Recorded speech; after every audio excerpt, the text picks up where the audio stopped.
Mother Nature hasn't always been kind to the Hunters winemakers, but 2014 delivered a good mix of rain and warm weather, resulting in a top year. 2014 was one of the best for quite some time. I would have thought 15, 20 years. Last year's reds and whites have been rated among the best drops ever produced in the region. The reds, the 2014 reds from the Hunter are just spectacular wines, I think. I've probably only seen a couple of vintages in my lifetime that are as good. Growers are also optimistic about the year ahead. Brian McGuigan says the long-range weather forecast is positive and grapes are on track for harvest within the next 2 weeks. Although we're expecting some rain in the middle of February, so that could be a bit of an impost. But other than that, we're very hopeful that we're going to be able to build on a wonderful 2014 and come up with a really super 2015. For Tyrrell's wines, harvest will begin a little later than last year. Despite this, owner Bruce Tyrrell is confident 2015 will produce another quality vintage. Being a bit later, the fruit will be on the vines a bit longer, we'll get more flavours, more intensity of flavour and character. So if we can keep the fruit clean, yeah, it's going to be a great year. Renee Feder, NBN News.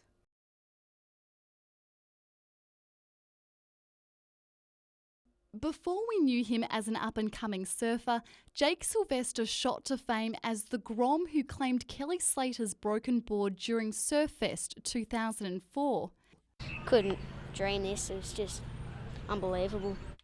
Today, he confirmed he will lend it to the exhibition, but first, the 21-year-old had to dig it out. I had it hanging in my room for a number of years, and then, I don't know how, but it somehow made its way down to the garage. I think Mum or Dad might have just scooted it down. But it's going to be cool to wipe the dust off it and put on display. Surffest organisers believe the board will be one of the most popular items at the exhibition, to be held at Newcastle Museum from February 15. It's going to be fantastic to see it in there, and especially with the story that goes along with that surfboard. It's just a fantastic story. It'll be most sought after to look at.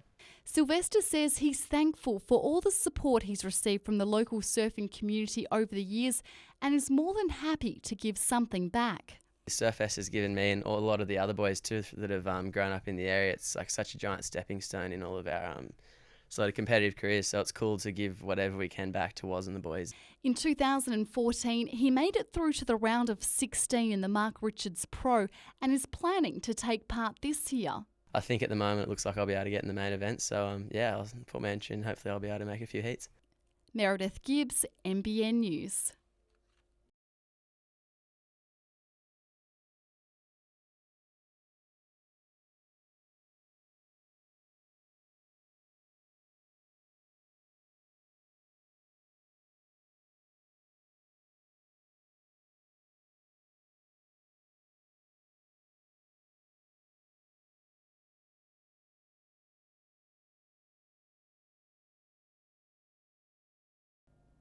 The Sky Blues hadn't scored in almost 300 minutes and Bernie Abini didn't help the cause. Starting his second A-League game for Newcastle, Mitch Cooper went close. But Sydney looked most likely to open the scoring.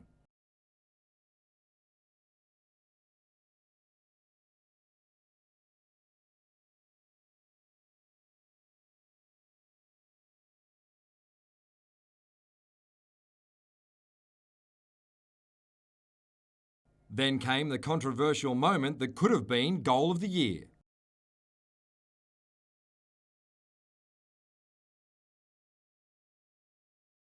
The Jets were a different side after the break.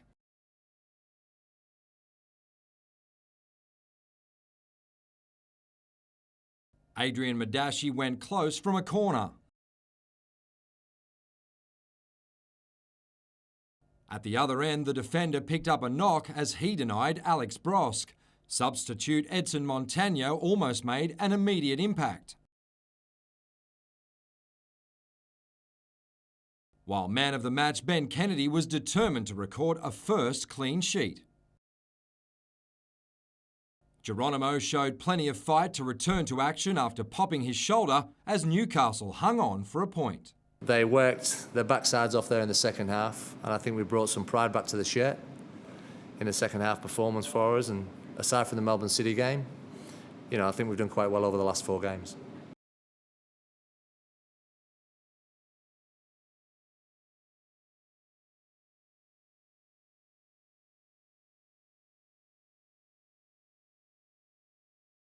Just to finish on a high like that, come away with a series win and the win for the round.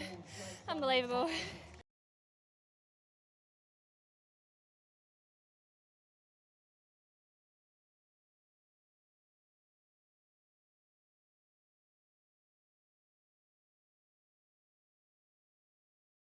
If I get to inspire a few kids out there to change and do this sport and be good people, that's the goal at the end of the day. But to win this, it's a day I'll never forget. It's awesome to race him. Hopefully I'll be back next year to give it a crack.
Welcome to what Hamilton Station will be like for at least the next 12 months. The gates come down and bumper-to-bumper traffic appears, then add several more bus movements into the mix. Look at me stuck here, sitting here, trying to get to work, can't do anything about it. I reckon we should open the train tracks again, get it moving. It was better before.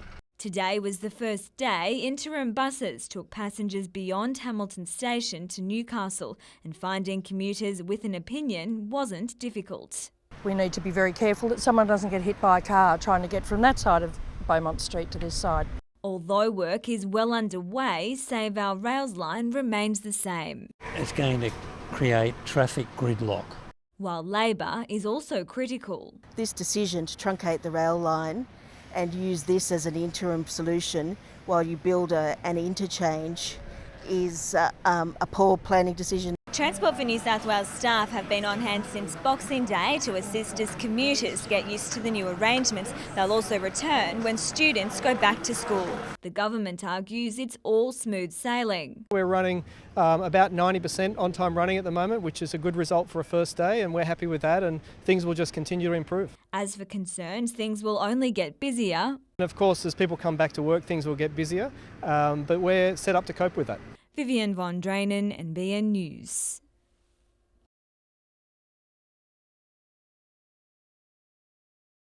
"30-minute delays southbound along the Pacific Highway last Friday. Thankfully, that was the worst of the Hunters holiday traffic. The main concern was coming into Heatherbrae, Hexham area. Obviously a reduction from 110 speed limit down to a 70 km speed limit coming to Hexham. Operation Safe Arrival ran for 17 days, concluding last night.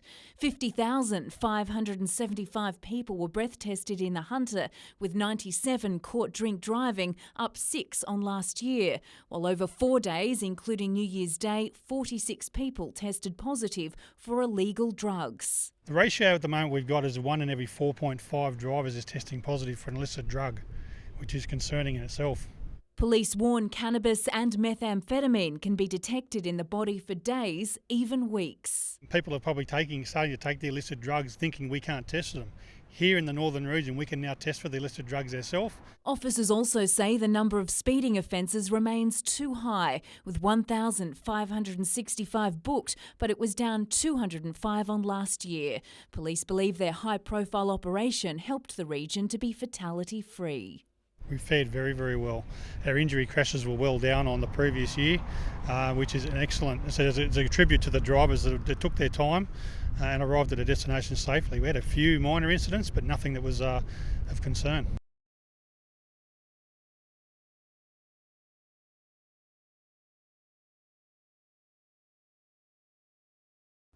Last year, Compass Housing helped more than 2,500 people in the Hunter put a roof over their heads. But on Christmas Eve, the sector's peak body, the Community Housing Federation of Australia, found out it was losing federal funding. CEO Greg Budworth says the support it gives his organisation is vital. Trying to create linkages within the community, provide best practice, policy advice to government, and also critiquing government policy and alerting them as to the need. So it's just another area where we're not getting evidence-based information to government, and so it becomes a blind spot.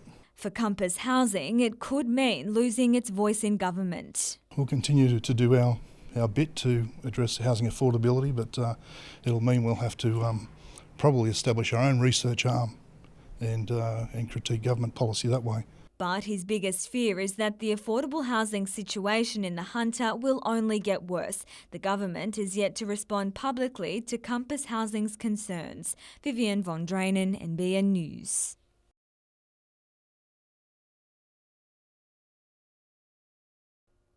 It was a proud day for the Hunters, reigning NPL champions. The Lambton Jaffers chosen to take on Japan in a warm-up match at Cessnock. We've been looking at all the friendlies and they've all been against national teams, and we're the little outsiders that are get to play Japan. So for us it's a great opportunity that the boys understand how rare it is and what a great opportunity it is to take part in. But it's been an even bigger opportunity for the city of Cessnock, which is hosting the Blue Samurai. The council estimates the local economy will receive a boost of more than $3 million during Japan's 5-day stay. We noticed that the amount of visitation here has gone up really high. We've had well over 1,000 people going into our visitor centre every day, with many being Japanese, which is wonderful. Joining the team, a contingent of more than 100 Japanese media. And so far, there's been few complaints about the level of hospitality. Yeah, but just only problem is only the internet is very slow. With its name now on the world stage, Council hopes its stint with the Asian Cup could be the gateway to hosting more major sporting events. We've got all the amenities, we just now can open this up, and we believe it's a whole new way of bringing visitors here, so we're so excited. Renee Feder, NBN News.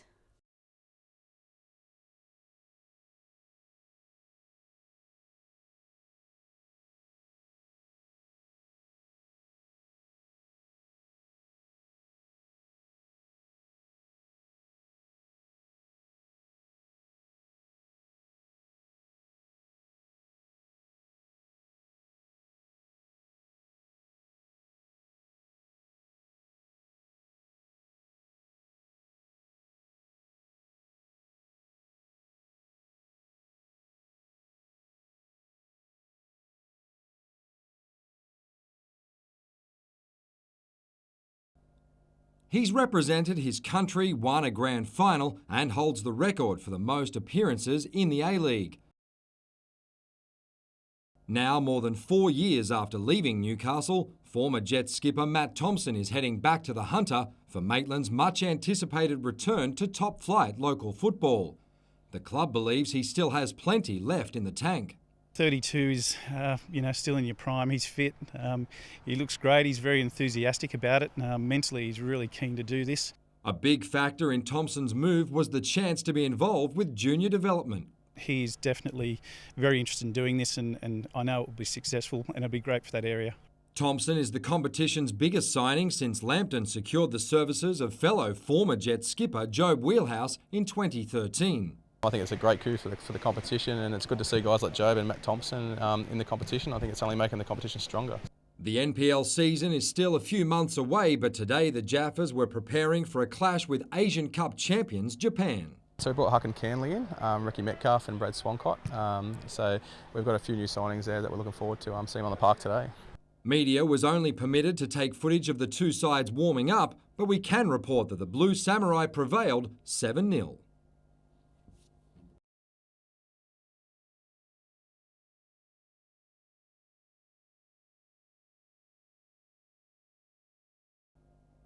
Rugby league clubs have been using training techniques from other codes for years. Today, Ben Dixon was introducing the Knights to the skills he developed during more than 200 games with AFL team Hawthorn. Rick Stone met Dixon, Jack Newton's son-in-law, at the Celebrity Classic in December. We can get him up here a couple of times. I think it'll be good. He seems to have a good personality. The boys warmed to him pretty quickly this morning, and I think they took some good pointers away with them. While the NRL season proper is always the focus, the coach also has to start thinking about a squad for the Auckland Nines, which kicks off in 26 days. We've got a few boys coming back late out of the Four Nations and a couple of surgeries, but we know we have to take one out of our top 5 and I think 12 out of our top 25. So, we'll still produce a good squad. David Farlongo and Joey Leilua were two of the Knights returning to full training today following international duty. Coming off one of the best years in his career, Kangaroos representative Beau Scott was also back on the paddock. He's hoping 2015 will see him enjoying more individual honours coupled with team success. We finished the year pretty strongly, I thought, and I guess the performances at home there really shows what we can produce as a football team. So, yeah, exciting times. In other positive news, Kurt Gidley was also running freely as he continues his return from a calf strain picked up before Christmas.